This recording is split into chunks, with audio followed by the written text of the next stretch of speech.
오늘 우리에게 주신 하나님의 말씀을 봉독해 드립니다. 요한복음 21장 11절부터 14절까지의 말씀입니다.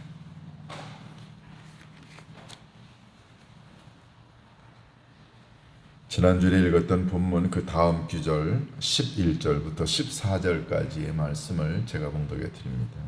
요한복음 21장 11절부터 14절까지의 말씀입니다.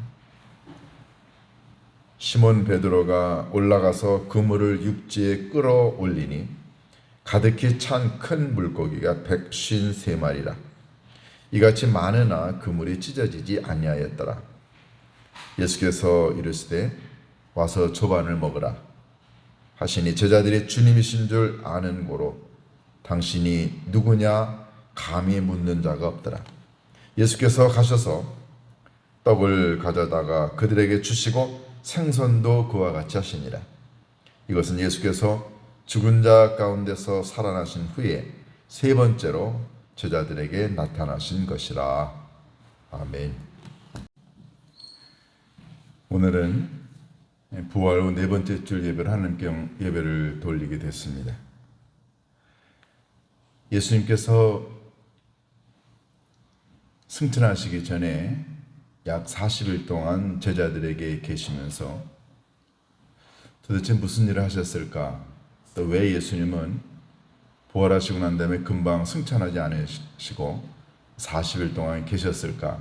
이런저런 의문을 갖고 성경을 읽다가 보면은 예수님의 아주 깊으신 뜻을 깨닫게 됩니다. 우리는 지난 주일에 이어서 이 본문을 읽으면서 오늘 예수님의 말씀 한마디에 초점을 맞춰 보고자 합니다. 여러분이 사시면서 특별히 믿음의 삶을 사시면서 많은 일들을 하십니다. 그런데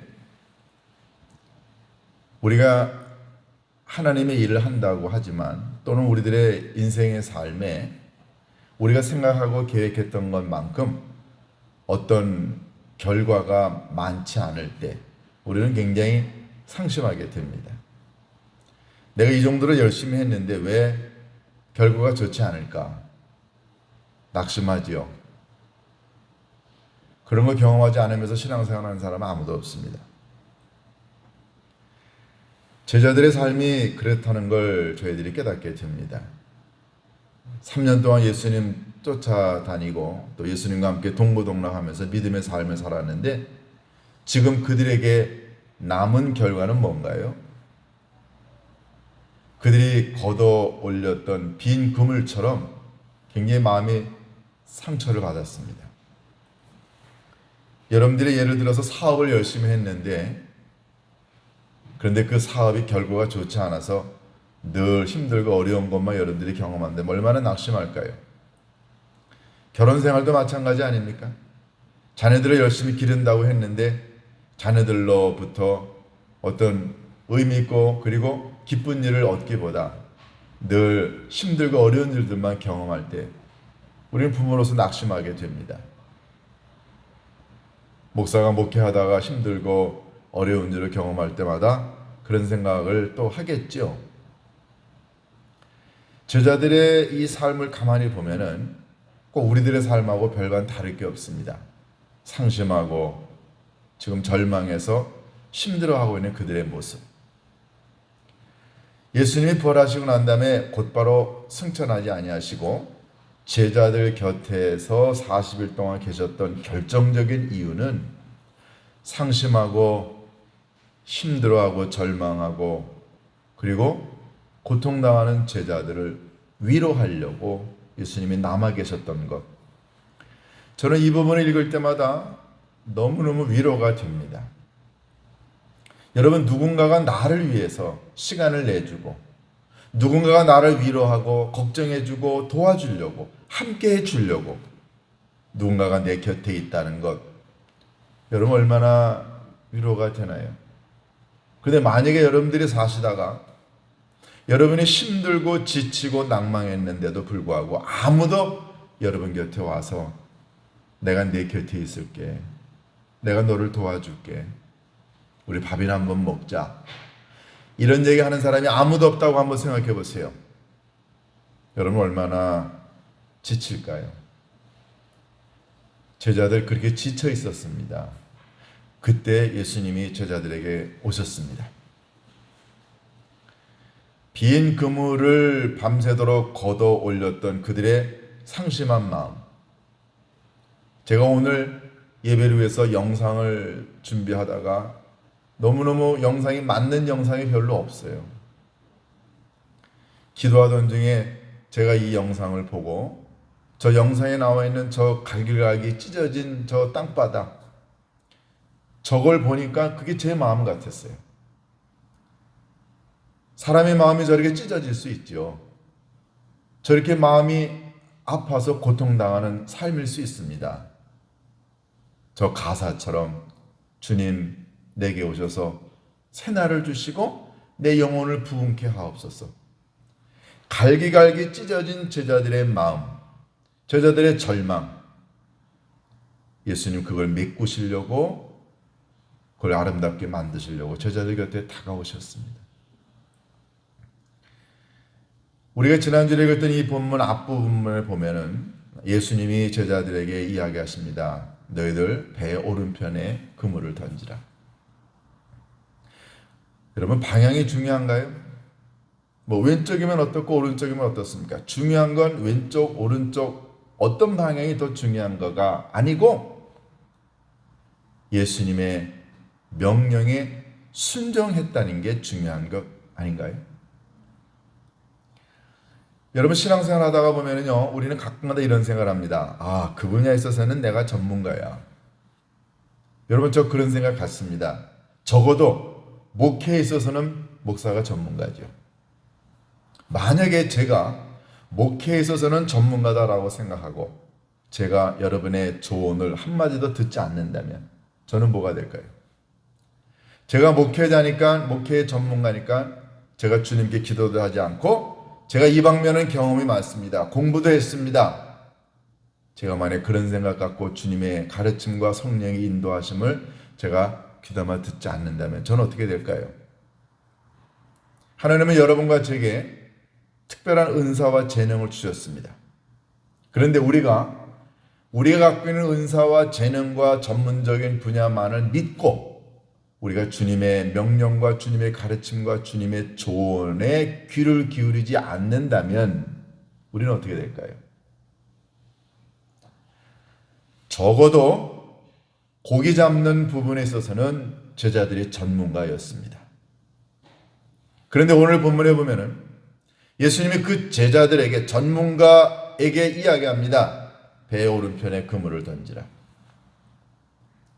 그런데 보면은 제자들이 그 예수님의 명령에 순종했을 때 153마리라고 하는 많은 물고기, 뭐 그보다 더 많은 물고기 잡을 수 있습니다. 중요한 건 그물이 그냥 들어 올릴 수 없을 정도로 고기가 많았다는 거죠. 이 본문을 가만히 되돌려 보면 예수님이 나타나시기 전에는 제자들은 늘 빈 그물을 들어 올렸습니다. 그런데 예수님이 오셔서 예수님의 말씀에 순종했을 때에는 그물에 고기가 너무 많아서 그물을 들어 올릴 수가 없을 정도였습니다. 무슨 차이일까요? 이게 바로 순종에 관한 거였습니다. 제자들은 제자들 나름대로의 은사가 있고 재능이 있고 경험이 있고 전문가였습니다. 그런데 만약에 제자들이 자기네들이 그 분야의 전문가라고 생각해서 예수님의 명령에 가르침에 순종하지 않았다면 기적은 일어나지 않습니다. 중요한 진리 아닌가요? 여러분과 제가 이 땅에서 살아가는 동안에 만약에 우리의 경험과 우리의 재능, 우리의 능력, 우리의 은사 여기에만 관심을 갖고 만약에 주님의 명령에 순종하지 않고 나댔다면, 내 생각대로 할 거야, 내 뜻대로 할 거야 라고 했다고 한다면 그물은 여전히 비어 있을 겁니다. 제가 이 본문 읽으면서 성경 마태복음에 나와 있는 아주 좋은 비유 하나를 발견했습니다. 마태복음 13장에 보면 예수님이 이런 비유를 하십니다. 어느 날 주인과 종이 밭에 나가서 알곡 씨앗을 뿌렸다. 그런데 추수 때가 되어가지고 주인과 종이 밭에 나가서 보니까 분명히 알곡씨만 뿌렸는데 웬 가라지가 자라나는 것이었습니다. 그때 종이 이야기합니다. 주인님, 이거 뽑아버릴까요? 그랬더니 주인이 뭐라 그럽니까? 내버려둬. 내가 지금 들어가서 뽑게 되면 가라지만 뽑는 게 아니고 알곡도 뽑게 되니까 내버려둬라. 다 자라서 추수할 때 그때 가서 뽑아서 우리가 가르자라고 했습니다. 여러분, 이 비유를 가만히 보면 이런 교훈이 있습니다. 만약에 이 종이 자기 경험에 의해서, 자기 지식에 의해서 이거 가라지 뽑아야 돼. 주인은 뽑지 말라고 했는데 만약에 이 종이 자기의 경험과 자기의 생각대로 들어가서 만약에 가라지를 뽑았다고 한다면은 가라지와 알곡 구별을 제대로 못해 나중에는 알곡까지 다 뽑는 불상사가 생겼을 겁니다. 종이 만약에 자기 생각대로 했다면, 종이 만약에 자기의 능력과 자기의 경험대로 했다고 한다면 추수는 더 이상 없습니다. 이 종이 주인의 말을 들었기 때문에 이 추수는 가능했습니다. 여러분과 제가 살면서 만약에 내 경험, 내가 은사를 받았어, 내가 이 분야에는 재능이 있다고, 내가 이 분야에는 경험자야, 이런 생각을 하고 만약에 여러분과 제가 주님의 명령과 가르침에 귀를 기울이지 않고 살았다고 한다면 우리도 빈금을 받게, 우리도 추수를 다 망칠 수밖에 없게 됩니다. 중요한 진리는 이거 아닌가요? 여러분과 제가 인생에서 정말로 아름다운 것들을 너무너무 많아서 들어올릴 수 없을 정도로 기적을 경험하기를 원하면 우리가 해야 되는 가장 중요한 행위, 그것은 바로 순종입니다. 순종은 쉽지 않은 기독교 덕목입니다. 때때로 여러분과 저에게 주님이 말씀하십니다. 용서해라. 내가 이해해. 내가 덮어줘. 내가 좀 베풀어라. 내가 좀 희생해. 어렵지요. 그런데도 주님 우리들에게 이야기합니다. 내 경험을 의지하지 마. 내 감정을 내가 알아. 네가 얼마나 힘들고 어려워하고 네가 얼마나 상처를 받았는가 알아. 그렇지만 용서해라. 왜냐하면요, 여러분과 제가 우리의 경험과 우리의 생각과 우리의 감정만을 앞세웠다고 한다면 우리는 용서를 하지 않을 것이고 위로와 사랑하지 않을 것이고, 그러면 관계만 더 나빠지지만 만약에 주님의 명령과 주님의 요청대로 용서하고 사랑하고 덮어주었다고 한다면 우리는 그 사람을 얻게 되고 우리가 생각하는 것보다 훨씬 더 아름다운 관계를, 기적을 경험하게 됩니다. 그래서 주님은 우리들에게 이야기합니다. 배 오른편에 던져라. 그것은 순종하라는 뜻이었죠. 이게 여러분과 제가 이 땅에 살아가는 동안에 기적을 경험하는 첫 번째 일입니다. 만약에 여러분과 제가 우리의 생각과 우리의 경험대로만 살아왔다고 한다면 물론 주님은 우리의 것을 소중하게 여기십니다. 그렇지만 주님이 더 소중하게 여기시는 건 우리가 갖고 있는 이 은사와 재능에 따라서 사는 것을 넘어서 주님의 가르침대로 살아가는 것. 기적은 바로 그때 일어나는 것이었습니다. 사랑하는 교회 여러분, 여러분에게 제가 한 가지 묻겠습니다. 여러분, 주님이 여러분의 마음속에 어떻게 해달라고 요청하시거나 명령하실 때 여러분 순종하시나요? 우리는 자꾸만 내 경험을 들어서 내 상처와 내 고집, 내 감정을 앞세워 주님의 요청을 자꾸만 묵살하고 거절하고 모른 척합니다. 주님은 사랑하라고 얘기하는데 나는 사랑이 안 돼요. 며칠 전에도 제가 어느 교우하고 상담을 하면서 제가 그런 얘기를 했습니다. 용서는 우리의 힘으로 못합니다. 용서와 사랑은 이거는 하나님의 개념입니다. 그러니까 순종은 주님, 제가 제 것을 내려놓겠습니다. 주님의 말씀대로 살아가겠다고 하는 결단이 없으면 순종은 이루어지지 않습니다. 그런 순종이 이루어지지 않으니까 기적도 일어나지 않습니다.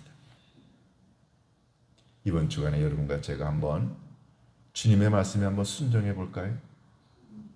주님은 기적을 준비하고 계십니다. 두 번째는요, 이렇게 주님의 명령에 따라서 오른편으로 그물을 던졌을 때 많은 물고기를 잡았던 제자들이 이제 물가로 나옵니다. 그때 이제 예수님이 숯불을 펴놓고 이제 음식을 준비하십니다. 예수님이 제자들을 위하여 음식을 준비했다라고 하는 건 뭘 의미할까요? 여러분, 예수님이 음식을 준비했다라고 하는 것은 예수님은 여러분과 저의 필요를 정확하게 알고 계신다는 뜻입니다. 물론 지금 이 시간에 제자들에게 필요한 건 뭐였을까요? 물론 그건 배고프니까 먹는 게 음식이 제일 필요했겠죠. 그렇지만 예수님은 정말로 제자들에게 필요한 건 음식보다 더 중요한 게 있다는 걸 깨달았습니다. 그게 뭘까요? 그것은 예수님 자신이었습니다. 여러분 한번 보세요. 예수님 부활하시고 난 다음에는 제자들과 함께 사역하지 않았습니다. 제자들과 함께 음식을 먹지도 않았어요. 제자들과 함께 잠도 자지 않았습니다. 제자들과 함께 말씀을 나누는 일도 없었습니다. 그냥 40일 동안 두세 번 잠깐씩 나타나신 게 다였습니다. 그런데 부활하신 예수를 만났지만 고향으로 돌아와 어부의 일로 되돌아간 제자들의 마음과 그 영혼의 상태를 한번 생각해 보세요. 제자들의 마음은 어땠을까요? 제가 이 본문을 명상하면서 이런 생각이 들었습니다. 제자들의 마음을 몇 가지로 조금 나눠볼 수 있겠다는 거였습니다. 첫 번째, 제자들이요, 불안했을 거예요. 불안했을 겁니다.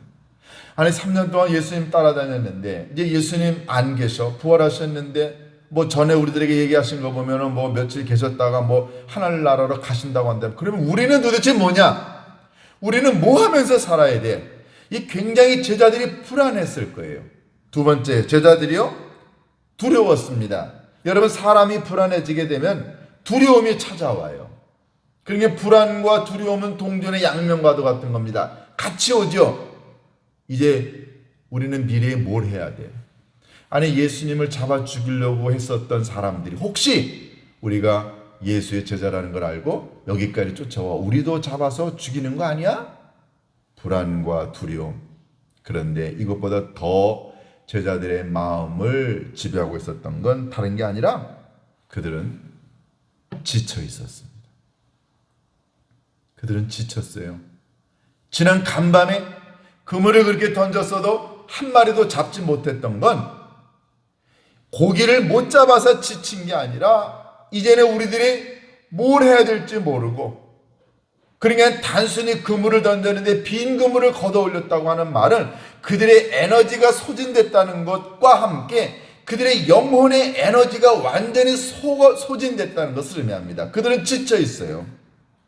그들은 외로웠습니다. 이제 전에 3년 동안 예수님 따라다녔을 때는 예수님과 함께 모든 걸 할 수 있었어요. 그런데 그 예수님이 계시지 않자 그들은 얼마나 외로웠을까요? 배고프고 힘들고 외롭고 불안하고 지쳐있는 게 이 제자들의 삶이었어요. 예수님이 음식을 만들어 놓고 기다린 건 그들에게 단순히 허기진 배를 채우는 음식을 주려고 예수님이 오신 게 아니라, 예수님은 지치고 힘들어하고 아파하고 두렵고 불안해하는 그들에게 예수님 자신을 보여주려고 예수님이 오신 거죠. 예수님, 그들에게 필요한 게 뭔가를 정확하게 아셨습니다. 그 예수님의 여러분과 제가 지금 왜 지쳐 있는지도 아시죠? 여러분이 왜 눈물 흘리는지 그 예수님이 아십니다. 부활하신 예수님의 시간과 공간을 초월해 제자들이 있는 이 호숫가에 오셔서 아침을 준비하신 것처럼, 그들의 필요가 뭔가를 아셨기 때문에 오셨던 것처럼, 그 예수님이 지금 여러분과 제 삶에 가장 필요한 게 뭔가를 너무너무 잘 알고 계십니다. 여러분이 왜 불안해하는지, 여러분이 남편과의 관계가, 아내와의 관계가, 자녀와의 관계가, 부모님과의 관계가, 이웃과의 관계가, 여러분에게 왜 육체적인 아픔이 왔고 어떻게 하면 치료를 할 수 있는지, 여러분의 재정적인 상태가 어떤지 우리가 남들에게 말하지 못한 것 주님은 완벽하게 알고 계십니다. 그래서 예수님은 승천하시기 전에 40일 동안 제자들에게와 함께 계시면서 그 불안해하고 아파하고 힘들어하고 방황하는 그들의 문제를 해결해 주고 싶으셔서 예수님 40일 동안 계신 것 아닌가요? 여러분과 제가 이 땅을 살아가는 동안에 직장이든 목회든 건강이든 자녀든 힘들어하는 것 너무너무 잘 아시는 주님이 지금 여러분의 곁에 앉으셔서 여러분을 위로하시려고 여러분을 위하여 아침을 준비하고 계십니다. 세 번째요. 예수님은 이렇게 아침을 준비하시고 난 다음에 오늘 본문 12절에 보면 뭐라고 말씀하십니까? 와서 아침을 먹자. 너무너무 아름다운 말 아닙니까? 와서 아침을 먹자. 이 와서 아침을 먹자 이 단어는요, 간단한 문장이지만 여기는 어마어마한 진리가 담겨져 있습니다. 첫 번째, 예수님 뭐라고 말씀하십니까? 오라. 예를 들어서 여러분이 어떤 친구에게 전화를 했어요. 누구누구야 어떻게 지내? 한참 얘기하다가 맨 마지막에 너 우리 집에 좀 놀러 와. 여러분이 그랬다고 쳐보세요. 우리 집에 좀 와.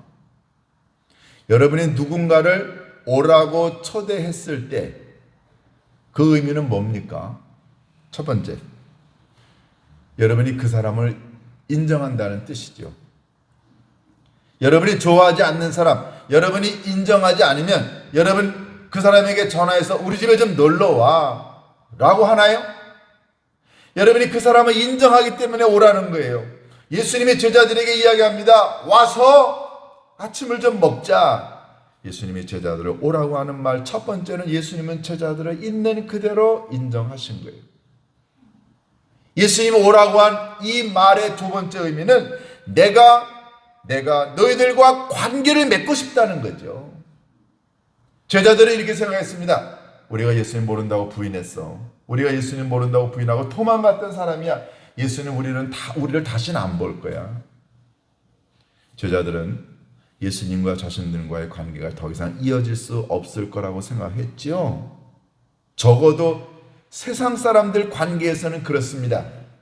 저도 목회하다가 사람들한테 배신을 당해본 적 여러 번 있습니다. 그런데 사실은 그렇게 배신을 하고 간 사람들하고 다시 관계 맺기가 쉽지 않습니다. 여러분 어떠세요? 그런데 예수님 자기를 모른다고 3번이나 부인하고 십자가에 달려 돌아갔을 때 다 도망갔던 그 제자들을 위하여 아침을 준비하시면서 얘기하십니다. 좀 와. 예수님 제자들과 다시 관계를 맺고 싶으셨어요. 세 번째, 내가 너를 인정하고 받아준다는 뜻입니다. 여러분 같으면 받아주겠어요? 근데 예수님 마음을 여셨습니다. 그러니까는 오라라고 하는 말의 네 번째 의미는 내가 나를 연다는 뜻이에요. 내가 내 마음을 열 테니까 너 내게로 좀 들어와. 관계를 좀 맺자. 내가 너를 있는 그대로 인정해 줄게.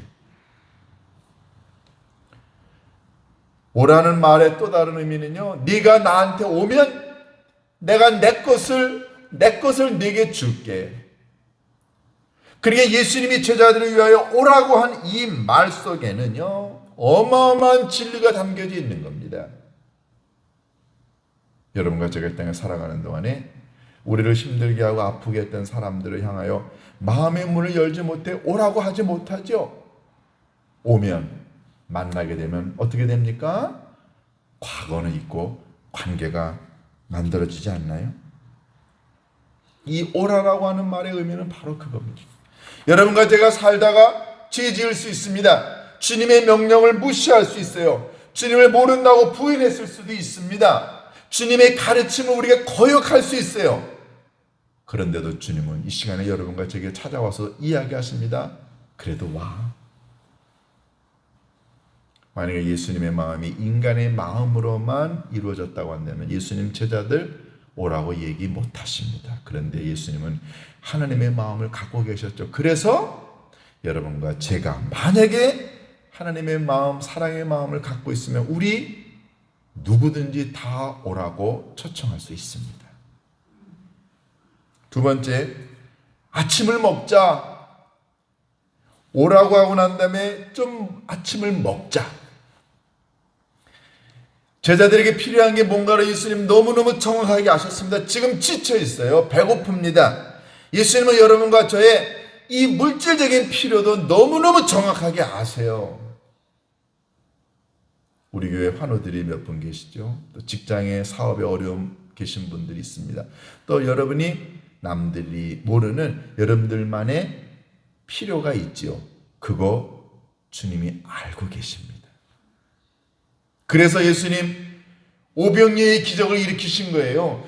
배고파하는 사람들이 외에는 예수님이 떡을 만드셨고 삭개오처럼 돈은 있는데 명예는 있는데 권력은 있는데 다른 사람들로부터 인정을 못 받아 괴로워하고 있는 삭개오를 예수님 만나서 삭개오에게 용서를 해주시고 그거 가지고는 재물을 나눠 그래서 다른 사람들의 용서를 구하게 하셨습니다.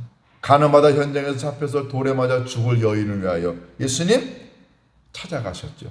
예수님은요 사람마다 그들이 갖고 있는 가장 중요한 필요를 아시고 그때그때마다 해결해 주셨어요.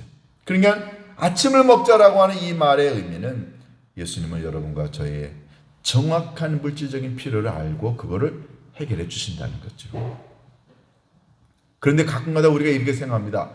아, 예수님 너무너무 바쁘시고 너무너무 위대하신 분인데 나처럼 이렇게 뭐 보잘것없는 사람이 기도를 정말 예수님이 들으실까? 우리가 이렇게 의문을 갖습니다. 그런데 예수님은 우리의 행함이나 우리의 상황과 관계없이 여러분과 제가 뭐가 필요한지를 너무너무 정확하게 알고 계시죠. 마지막 세 번째, 아침을 같이 먹자라고 하는 이 말. 정말로 예수님이 제자들에게 주고 싶으셨던 건 아침 식사의 메뉴보다 예수님이 정말로 제자들에게 주고 싶으셨던 건 다른 게 아니고 그것은 바로 사랑과 용서를 주고 싶으셨습니다. 제자들은 예수님을 부인하고 도망갔던 사람입니다. 그들은 자기네들의 영적인 민낯을 다 보였어요. 그들의 그 신앙의 바닥을 예수님에게 보였습니다. 얼마나 창피했을까요? 얼마나 부끄러웠을까요? 근데 그렇게 영적으로 부끄러워하고 영적으로 수치스러워하고 있는 제자들에게 와서 아침을 먹자. 예수님이 정말로 제자들에게 준 것, 그건 물고기와 떡을 줬지만 예수님이 정말로 제자들에게 주었던 건 물고기와 떡을 뛰어넘어 내가 너에게 용서를 주마. 내가 너를 이해하마. 내가 너를 사랑하마. 예수님은 정말로 그걸 주고 싶으셨습니다. 예수님은 제자들을 꾸짖기보다 위로해 주셨고 예수님은 제자들에게 화를 내기보다 사랑하셨고 예수님은 그들을 내치시기보다 예수님 다시 그들에게 기회를 주고 싶으셨습니다. 그러니까 물고기와 이 떡은 허기진 배를 채우는 물질적인 음식이었지만 정말로 예수님이 주고 싶으셨던 건 영적인 용서와 사랑이었습니다. 이 짧은 한마디가, 이 보잘것없는 식사가, 이 짧은 시간이 제자들에게는 자신들을 용서하고 받아주는 예수님의 엄청난 용서를 경험하는 시간이었습니다. 그러니까 그들이 먹었던 음식은 물고기가 아니고 떡이 아니고 예수님의 용서와 사랑을 먹었던 것이죠. 사랑하는 교회 여러분, 이 시간에 예수님이 여러분과 제 곁에 오셔서 말씀하십니다. 와서 나와 함께 아침을 먹자. 만약에 예수님이 여러분과 저를 인정하거나 받아주지 않으셨다면 우리를 초청하시지 않습니다.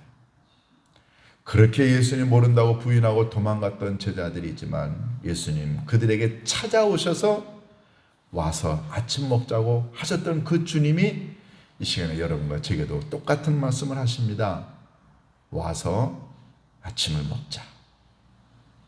그 주님 앞에 여러분과 제가 순종하기만 하면 우리 회복을 경험할 수 있을 거라고 믿습니다. 이 놀라운 은총이 여러분과 제게 우리 모두에게 있기를 주님의 이름으로 축원합니다. 기도하십니다. 고마우신 아버지 하나님, 제자들의 영적인 상태와 육체적인 상태를 너무나도 잘 아셔서 그들에게 정말로 필요한 것을 주시기 위하여 제자들 곁으로 오신 주님이 오늘 이 시간에 우리들의 곁에도 계실 줄로 믿습니다. 우리들의 곁에 찾아오셔서 와서 함께 아침을 먹자고 우리를 부르시는 주님 앞에 우리 모두가 다 겸손히 나아가 우리를 용서하시고 다시 한번 기회를 주시는 주님을 만나 우리들의 삶을 변화시키는 저희들이 되게 인도하여 주옵소서. 우리 주 예수 그리스도의 이름으로 기도하옵나이다. 아멘.